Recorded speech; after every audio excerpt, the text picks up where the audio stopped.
A casa está silenciosa agora, um silêncio pesado que parece me sufocar. As paredes, antes testemunhas alegres de almoços de domingo e conversas animadas, agora parecem me espreitar, me julgar. A culpa é minha, eu sei. Deixei que a amargura se enraizasse no meu coração, que as palavras da minha sogra, Dona Carmen, me ferissem como se fossem punhaladas. Eu sei que ela só queria o bem do Miguel, meu marido. Sei que seus conselhos, mesmo que envoltos em críticas veladas a mim, vinham do amor incondicional que ela dedicava ao filho. Mas era como se cada palavra dela fosse um lembrete dos meus defeitos, da minha incapacidade de ser a esposa perfeita que ela idealizava para ele. E o Miguel, o Miguel. Afogava minhas frustrações em um mar de indiferença. Mergulhado no trabalho, nos amigos, em tudo que não fosse eu. As minhas tentativas de conversa eram recebidas com suspiros impacientes, com um olhar que gritava o quanto eu era insignificante. Então os boatos começaram. Sussurros abafados na rua, olhares atravessados carregados de pena e mal disfarçado prazer. Diziam que Miguel tinha outra. No início, me recusei a acreditar. Era absurdo, impensável. Mas a semente da dúvida já havia sido plantada e, como erva daninha, crescia a cada dia. Comecei a prestar atenção nos detalhes. No cheiro de perfume barato impregnado em suas camisas, nas ligações sussurradas em tom culpado, nas desculpas esfarrapadas para justificar suas ausências cada vez mais frequentes. E Dona Carmen? Ela sabia. Via tudo com a clareza cruel da sua experiência, mas se mantinha em silêncio, protegendo o filhinho amado, mesmo que isso significasse me ver sangrar em silêncio. A raiva crescia dentro de mim, um turbilhão de emoções que eu não sabia como controlar. E foi nesse turbilhão que comecei a desabafar com as vizinhas, a pintar Dona Carmen como a vilã que me oprimia, que controlava a vida do filho e destruía o meu casamento. Mal sabia eu que a verdade, quando viesse à tona, seria muito mais amarga do que eu poderia imaginar. A confirmação da traição do Miguel veio como um soco no estômago. Encontrei, jogada no cesto de roupa suja, uma camisa dele com uma mancha de batom, um tom vibrante de vermelho que eu jamais usaria. Era a prova que eu tentava negar a mim mesma, a evidência irrefutável da minha humilhação. As lágrimas vieram com a fúria de uma tempestade, me afogando em um mar de dor e raiva. A raiva, porém, não era direcionada apenas a Miguel. Dona Carmen, com sua aura de santa protetora, também carregava a culpa. Ela sabia, eu tinha certeza. E, ainda assim, calou-se, cúmplice da traição do filho. Num ímpeto de desespero, procurei consolo nos braços da minha vizinha, a fofoqueira da esquina que tanto me incentivava a desconfiar da Dona Carmen. Contei tudo, a voz embargada pelas lágrimas, a camisa manchada de batom espremida entre meus dedos como se fosse um talismã amaldiçoado. Para minha surpresa, a vizinha não pareceu surpresa. Eu avisei, minha filha, disse, com um tom de falsa compaixão. Essa velha é um demônio disfarçado. Ela nunca foi com a sua cara, sempre te achou indigna do Miguel. Aposto que ela sabia de tudo e acobertou seu marido. As palavras dela, embora cruéis, encontraram eco na minha dor. Era mais fácil, naquele momento, alimentar o ódio do que encarar a traição do homem que eu amava. E Dona Carmen, com seu silêncio e sua postura superior, se tornava o alvo perfeito da minha fúria. Decidi confrontá-la. Armada com a camisa manchada e o veneno destilado pela vizinha fofoqueira, invadi a casa dela como um furacão. Dona Carmen, serena como sempre, me recebeu com um olhar de resignação. Eu sabia que você viria, disse, antes mesmo que eu pudesse abrir a boca. Joguei a camisa aos seus pés, as palavras trespassando o silêncio como dardos envenenados. Você sabia. Sabia e não fez nada. Você é tão culpada quanto ele. Dona Carmen me olhou nos olhos, e pela primeira vez vislumbrei um traço de tristeza na sua máscara de serenidade. Eu tentei, minha filha, sussurrou. Tentei abrir os olhos dele, mas Miguel é teimoso como o pai. Só enxerga o que quer. Suas palavras, porém, não me comoveram. A raiva, como um animal voraz, devorava qualquer resquício de compaixão dentro de mim. Eu precisava de um culpado, de alguém para canalizar a minha dor. E Dona Carmen, naquele momento, se encaixava perfeitamente no papel. Tentar, eu cuspi as palavras, incrédula. Você chama isso de tentar? Acobertar a traição dele é o mesmo que apoiá-lo. Você destruiu meu casamento, Dona Carmen, e eu nunca vou perdoá-la por isso. O olhar de Dona Carmen, antes carregado de tristeza, se tornou gélido. Não me peça para escolher entre você e meu filho, disse, a voz seca como a de um velho pergaminho. Miguel errou, eu sei, mas ele é meu sangue. E você é só a mulher que ele escolheu para ser infeliz. A frase, dita com a frieza de uma lâmina afiada, me atingiu em cheio. A máscara de serenidade de Dona Carmen havia caído, revelando a crueldade que sempre suspeitei estar por trás de seus sermões moralistas. Naquele momento, algo dentro de mim se quebrou. A dor da traição se misturava à raiva e à humilhação, formando um nó sufocante em meu peito. Eu odiava Miguel, odiava Dona Carmen, odiava a mim mesma por ter me permitido ser tão vulnerável, tão facilmente descartável. Ótimo, minha voz soou estranhamente calma, desprovida da fúria que me consumia minutos atrás. Se é assim que vocês querem, que seja assim. Acabou. O Miguel pode ficar com a vagabunda dele e com você, sua cúmplice. Dito isso, virei as costas e saí. As lágrimas, contidas até então pela força do meu ódio, agora rolavam livres pelo meu rosto, misturando-se ao gosto amargo da derrota. Voltei para casa, o corpo movido por uma força estranha, e comecei a arrumar minhas coisas. Não tinha para onde ir, ninguém para quem recorrer. Minha família morava longe, e eu havia me afastado de todos os meus amigos por causa do ciúme doentio que Miguel alimentava. Mas eu não me importava. Preferia enfrentar o mundo sozinha a continuar vivendo sob o mesmo teto que aquele homem que havia me traído da maneira mais vil possível. E Dona Carmen, com sua frieza e sua lealdade cega ao filho, não merecia nem mesmo um adeus. Enquanto fechava a mala, ouvi a porta se abrir. Era Miguel, o rosto carregado de culpa e alívio. Ele me olhou, os olhos percorrendo o quarto vazio, e um sorriso frio se abriu em seus lábios. Então é isso? Perguntou, a voz carregada de um sarcasmo cruel. Vai voltar para sua vidinha medíocre? Só não se esqueça que, sem mim, você não é nada. As palavras dele, embora cruéis, não me atingiram como ele esperava. A dor da traição ainda latejava em meu peito, mas agora era acompanhada de uma nova sensação, a liberdade. Eu estava livre daquela prisão em que meu casamento havia se tornado, livre da sombra de Dona Carmen e de suas farpas venenosas. Olhei para Miguel, o homem que eu um dia jurei amar e respeitar, e pela primeira vez vi o quão mesquinho e insignificante ele realmente era. E, naquele momento, eu soube que, apesar de tudo, eu sairia daquela situação mais forte do que nunca. Você está certo, Miguel, respondi, a voz firme apesar do tremor em meu peito. Sem você, eu não sou nada. Sou muito mais. Suas palavras, antes capazes de me destruir, agora me davam força. A máscara de arrogância de Miguel vacilou por um instante, um breve vislumbre da insegurança que ele tentava esconder a todo custo. Ele esperava que eu implorasse, que me humilhasse por uma segunda chance. Mas a mulher submissa que ele conhecia havia partido junto com a minha última lágrima de amor por ele. Não preciso de você, nem da sua pena, continuei, enquanto fechava a mala com um clique seco. Vou recomeçar a minha vida, construir meu próprio caminho. E, quem sabe, um dia até encontro um homem de verdade, que me ame e me respeite, coisa que você nunca fez. As palavras saíram da minha boca como um rugido, liberando toda a raiva e frustração que eu guardara por tanto tempo. Miguel, pego de surpresa pela minha reação, tentou retrucar, mas o cortei. Não se dê ao trabalho de me insultar, Miguel. Suas palavras não me atingem mais. Acabou. E, para o seu governo, não vou passar fome. Sei me virar sozinha, coisa que você, com sua vidinha vazia e superficial, jamais entenderia.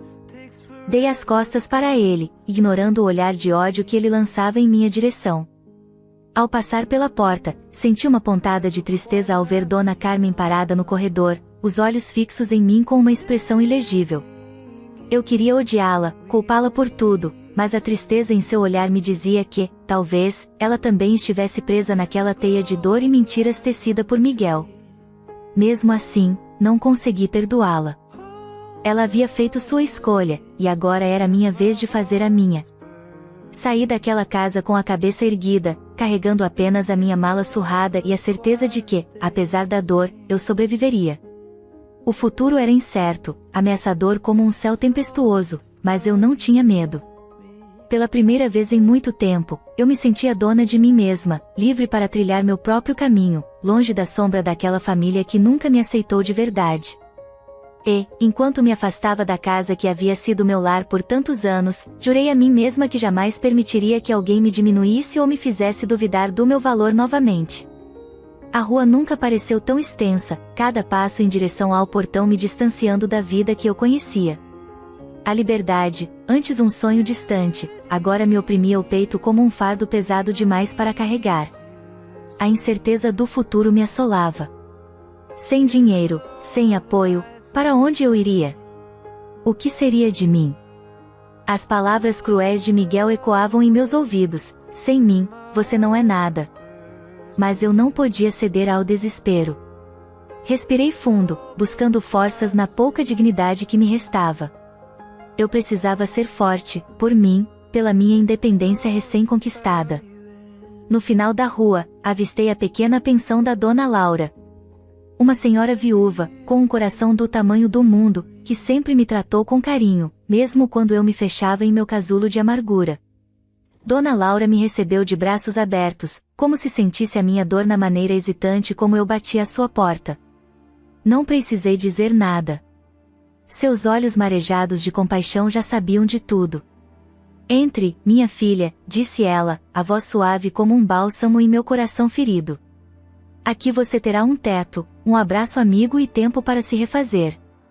E foi ali, naquele quartinho modesto, mas acolhedor, que eu desabei. As lágrimas contidas pela máscara de força finalmente rolaram livres, lavando a minha alma da dor e da humilhação.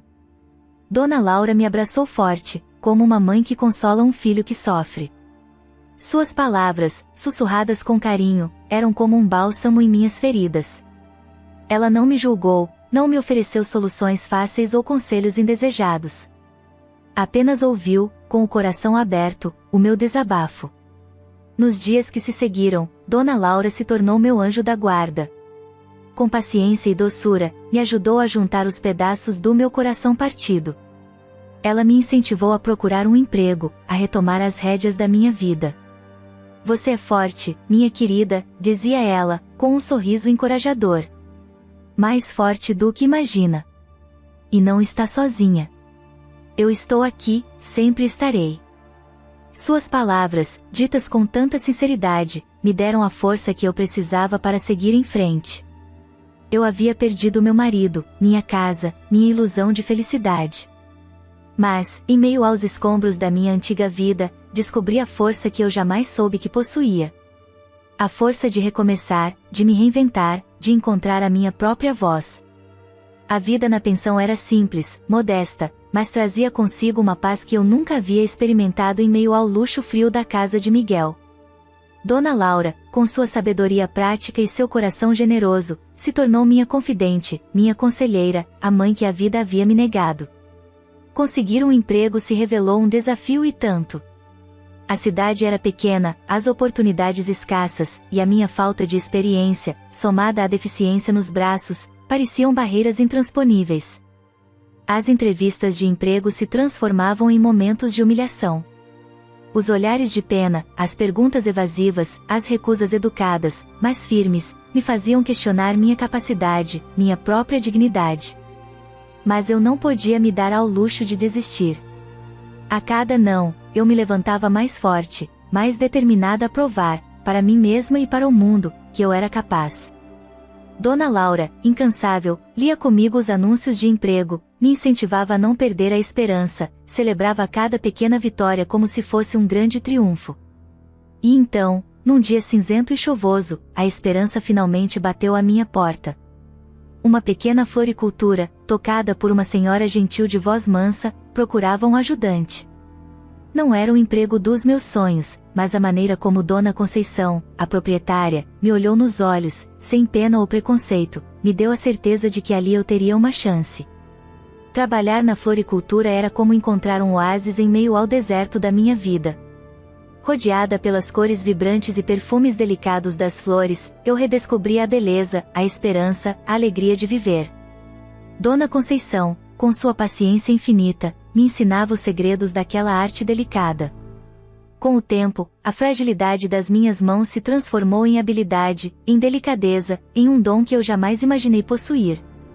As flores, antes meros objetos de decoração, se tornaram minhas amigas, minhas confidentes.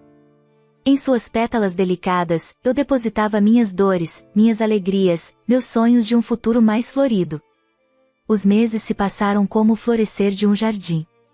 Com a delicadeza que aprendi a ter com as flores, fui reconstruindo minha vida, pétala por pétala. O trabalho na floricultura se tornou meu refúgio, Dona Conceição, uma segunda mãe, e o perfume das rosas, lírios e margaridas, o aroma da minha recuperação. A pensão da Dona Laura já não me parecia um abrigo temporário, mas um lar. Rodeada de pessoas simples e acolhedoras, eu finalmente entendia o verdadeiro significado da palavra comunidade. As lembranças de Miguel e Dona Carmen, antes fantasmas que me assombravam, agora eram como folhas secas levadas pelo vento, distantes e sem importância.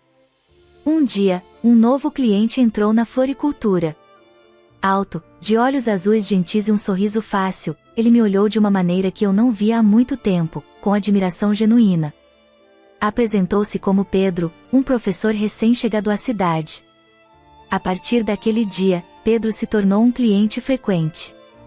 Vinham com o pretexto de comprar flores para a sala de aula, mas logo as conversas se estenderam para além do balcão da floricultura. Ele se interessava por minha história, me ouvia com atenção, fazia perguntas inteligentes, me fazia rir. Pela primeira vez desde Miguel, senti meu coração palpitar mais forte.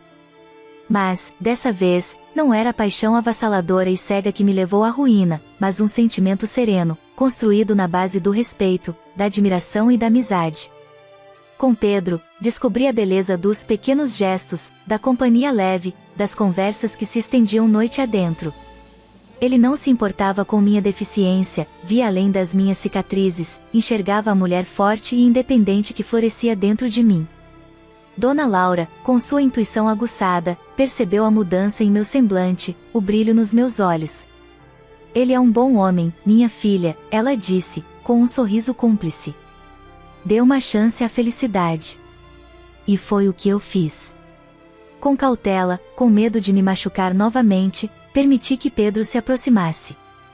Passeávamos pelo parque, tomávamos café na praça, falávamos sobre livros, música, sonhos. Descobri que Pedro, assim como eu, carregava suas próprias cicatrizes. Havia perdido a esposa num acidente de carro anos atrás e, desde então, se dedicava ao trabalho e à filha pequena, que vivia com os avós em outra cidade. A história dele, repleta de superação e amor, me tocou profundamente. Enquanto ele falava da filha, seus olhos brilhavam com uma ternura que me comovia. Percebi que Pedro não era apenas um homem gentil e atencioso, mas um pai dedicado, um coração generoso que pulsava pelo bem dos outros. O tempo, antes meu inimigo implacável, agora era meu aliado, tecendo os fios de um novo amor, forte e verdadeiro. Pedro me pediu em namoro em um fim de tarde chuvoso, em frente à floricultura.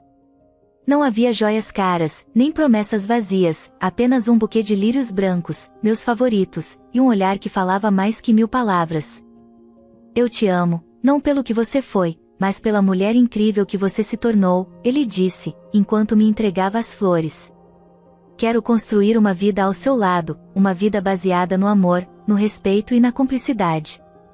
Aceitei seu pedido com lágrimas nos olhos, não lágrimas de tristeza ou dor, mas de alegria, de gratidão por ter encontrado um amor que me curava, que me fazia acreditar que a felicidade era possível, mesmo depois da tempestade. A notícia do meu namoro se espalhou pela cidadezinha como um rastilho de pólvora. Muitos se alegraram por mim, principalmente Dona Laura e Dona Conceição, que se tornaram minhas maiores incentivadoras. Mas, como em todo bom drama, nem todos se alegraram com a minha felicidade. Um dia, enquanto organizava as flores na vitrine, vi a figura esguia e amarga de Dona Carmen do outro lado da rua. Dona Carmen me encarava com um misto de fúria e desprezo. Seus olhos pareciam duas brasas ardentes, consumidas pelo ódio e pelo arrependimento. Arrependimento por ter me julgado mal, por ter escolhido o lado do filho ao invés de me estender a mão quando eu mais precisei. No início, senti um calafrio percorrer meu corpo. As lembranças da humilhação, das palavras cruéis, vieram à tona como fantasmas do passado. Mas, para minha surpresa, a dor já não era tão intensa. Havia se transformado em compaixão, em uma ponta de tristeza pela mulher amargurada que ela havia se tornado. Dona Carmen atravessou a rua, o rosto rígido, a boca crispada em uma linha fina. Preparei-me para o confronto, para as palavras venenosas que eu sabia que viriam. Mas, para minha surpresa, ela apenas me olhou nos olhos, um olhar carregado de dor e resignação, e disse: "Você estava certa. Miguel, ele, não importa. Seja feliz, minha filha." Dito isso, ela se virou e partiu, desaparecendo no meio da multidão. Nunca mais a vi. Soube que Miguel, afundado em dívidas e remorso, havia deixado a cidade com a amante, abandonando a mãe e o resto de dignidade que ainda lhe restava. Um ano depois, eu e Pedro nos casamos em uma cerimônia simples, mas repleta de amor, no Jardim da Floricultura. Dona Laura, Dona Conceição e um grupo de amigos queridos testemunharam nossa união. No meu buquê, um lírio branco simbolizava o recomeço, a pureza de um amor que floresceu em meio às adversidades. Mudamo-nos para uma cidade maior, onde Pedro conseguiu um emprego melhor e eu abri minha própria floricultura. A filha dele, uma menina doce e inteligente, me acolheu de braços abertos, me chamando de mãe com um sorriso que iluminava meus dias. A vida me ensinou da maneira mais difícil que a felicidade não é um conto de fadas, mas uma conquista diária. Que o amor verdadeiro resiste ao tempo, à distância, às tormentas. E que a força de uma mulher reside não em seus braços, mas em sua capacidade de amar, perdoar e se reinventar, transformando a dor em beleza, assim como uma flor que desabrocha em meio aos espinhos. Se você se emocionou com a trajetória da nossa protagonista, deixe seu like e compartilhe essa história inspiradora com seus amigos. E não se esqueça de se inscrever no canal para não perder nenhuma novidade. Ative as notificações para ser avisado sempre que uma nova história emocionante como essa for publicada. Obrigada por acompanhar.